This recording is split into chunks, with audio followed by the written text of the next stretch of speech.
Hi everyone, today we are going to discuss top headlines of 2022 national and international current affairs. तो चलिए start करते हैं। विश्व आर्थिक मंच और international institute of urban affairs ने संयुक्त रूप से डिजाइन किए गए सस्टेनेबल सिटीज इंडिया कार्यक्रम पर सहयोग करने के लिए एक समझौता ज्ञापन पर हस्ताक्षर किए हैं। किसने? विश्व आर्थिक मंच और national institute of urban affair ने संयुक्त रूप से डिजाइन किए गए सस्टेनेबल सिटीज इंडिया कार्यक्रम पर सहयोग के लिए समझौते पर ज्ञापन पर हस्ताक्षर कर दिए हैं। फिर है खाद्य पदार्थों के लिए हेल्थ स्टार रेटिंग प्रणाली स्टार्ट की जाती है। ठीक है। और रक्षा मंत्रालय ने इस स्पर्श पहल के तहत, ठीक है, कौन सी पहल है? स्पर्श पहल के तहत किसने? रक्षा मंत्रालय ने पेंशन सेवाओं को ऑन बोर्ड करने के लिए एक समझौता ज्ञापन पर हस्ताक्षर कर दिए हैं।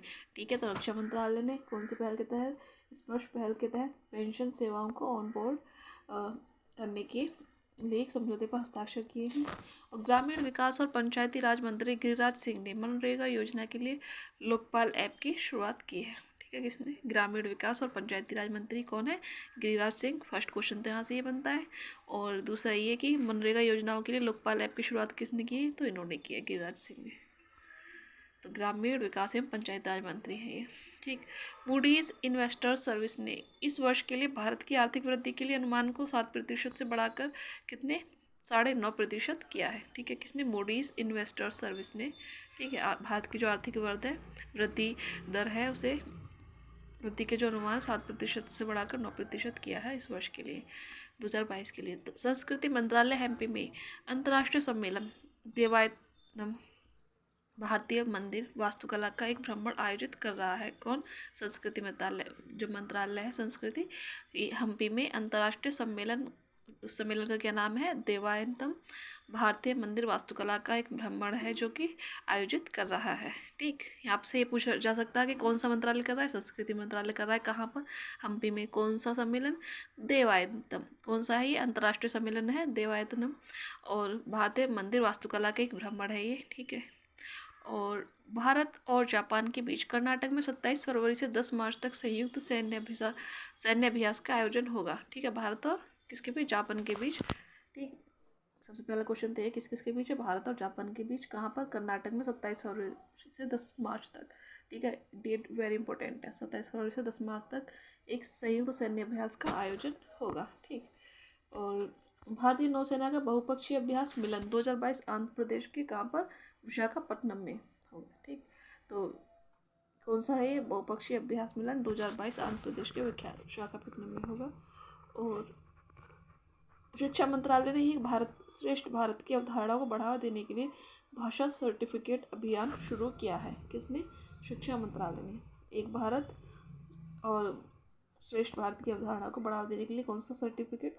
भाषा सर्टिफिकेट सेल्फी अभियान शुरू किया है। यहाँ से क्वेश्चन भी पूछा जा सकता है कि किसके द्वारा? शिक्षा मंत्रालय के द्वारा एक भारत श्रेष्ठ भारत की अवधारणा को बढ़ावा देने के लिए। किसके लिए? एक भारत श्रेष्ठ भारत की। और कौन सा? भाषा सर्टिफिकेट सेल्फी अभियान शुरू किया है। और राष्ट्रपति रामनाथ कोविंद ने गुवाहाटी में महान सैन्य नायक लाचित बोरफुकन की 400वीं जयंती पर वर्ष भर चलने वाले समारोह का शुभारंभ किया है। किसने? राष्ट्रपति रामनाथ कोविंद ने। कहाँ पर? गुवाहाटी में। किसके? महान सैन्य नायक लाचित बोरफुकन की कौन सी जयंती? 400वीं पर जो वर्ष भर चलने वाले समारोह का शुभारंभ किया है। ढाका स्थित भारतीय उच्चायोग ने सुबोर्णो, ठीक है, कौन सा? सुबोर्णो जयंती छात्रवृत्ति के लिए एक वेबसाइट प्रारंभ की है। ठीक है। नेक्स्ट है केंद्रीय सूक्ष्म लघु और मझोले उद्यम मंत्री नारायण राणे ने सिंधुदुर्ग में MSME प्रौद्योगिकी केंद्र की स्थापना की घोषणा की।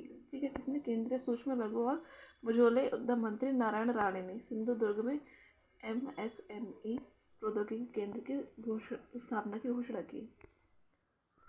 और नेक्स्ट है केंद्रीय सूक्ष्म लघु एवं मध्यम उद्यम मंत्री नारायण राणे ने यूनियन बैंक MSME रुपए क्रेडिट कार्ड का शुभारंभ किया है। तो कौन है केंद्रीय सूक्ष्म लघु एवं मध्यम उद्यम मंत्री? श्री नारायण राणे। इन्होंने यूनियन बैंक MSME रुपए क्रेडिट कार्ड का शुभारंभ किया है। ठीक है। और MSME प्रौद्योगिकी केंद्र की स्थापना तो केंद्र इन्होंने की है। ठीक है। नारायण राणे द्रव्य इन्होंने दो चीज़ों का, MSME रुपए क्रेडिट कार्ड का और MSME प्रौद्योगिकी केंद्र की स्थापना की। आरबीआई ने $रुपए की 2 साल की बिक्री खरीद स्वैप नीलामी की घोषणा की। ठीक। और अनिरुद्ध सूरी द्वारा लिखी गई पुस्तक द ग्रेट टेक गेम है। ठीक है, इम्पोर्टेंट क्वेश्चन है, पूछा जा सकता है, बुक्स पूछ ली जाती हैं। तो अनिरुद्ध सूरी की पुस्तक का क्या नाम है? The great tech game. और यूएस बोइंग ने भारत को 12वां P-81 समुद्री गश्ती विमान वितरित किया है। ठीक है, इम्पोर्टेंट क्वेश्चन है, ये बहुत इंपॉर्टेंट है।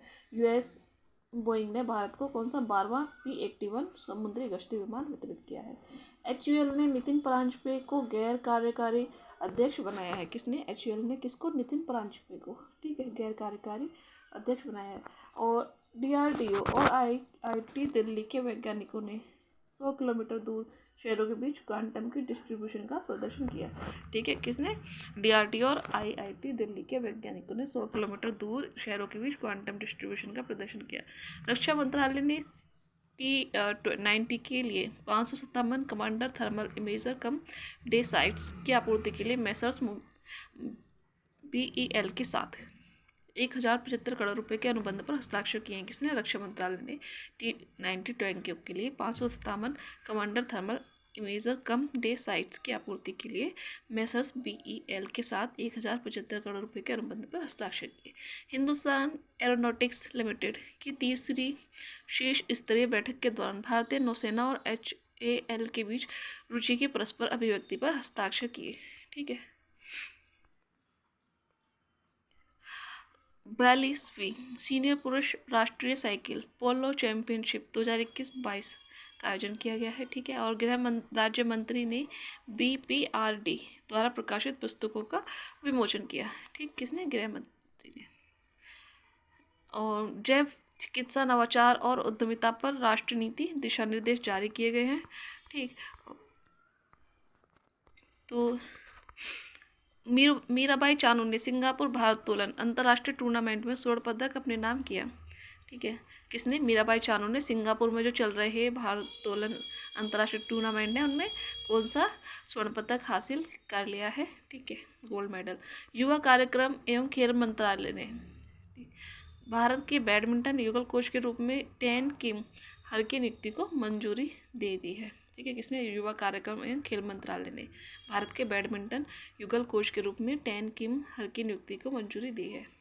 टेलीग्राम का सबसे अच्छा कंटेंट देने वाला चैनल प्रतियोगिता दर्पण है। तो ठीक है, ये वेरी इंपॉर्टेंट क्वेश्चन है, पूछा जा सकता है। ओडिशा के पूर्व मुख्यमंत्री हेमानंद बिस्वाल का 82 वर्ष की उम्र में निधन हो जाता है। ठीक है, और कौन है हेमानंद बिस्वाल? आई होप सभी जानते होंगे, ओडिशा के पूर्व मुख्यमंत्री, इनका 82 वर्ष की उम्र में निधन हो गया है। और India's first alcohol museum Goa में स्थापित किया गया है। और क्रिकेट ऋषभ पंत बने डिश टीवी इंडिया के नए ब्रांड एम्बेसडर। कौन? क्रिकेटर ऋषभ पंत। ठीक, नेक्स्ट है भारतीय महिला क्रिकेटर VR वनिता ने क्रिकेट के सभी प्रारूपों से संन्यास ले लिया है। ठीक है, किसने? VR वनिता ने।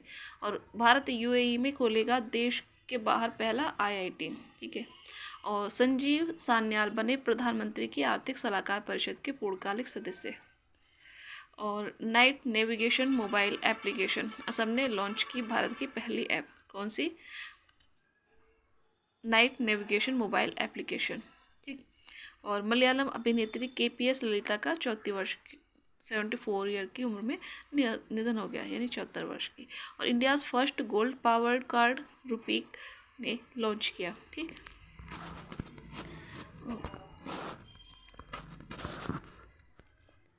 तो ये थे कुछ इंपॉर्टेंट करंट अफेयर्स 2022 के। ठीक,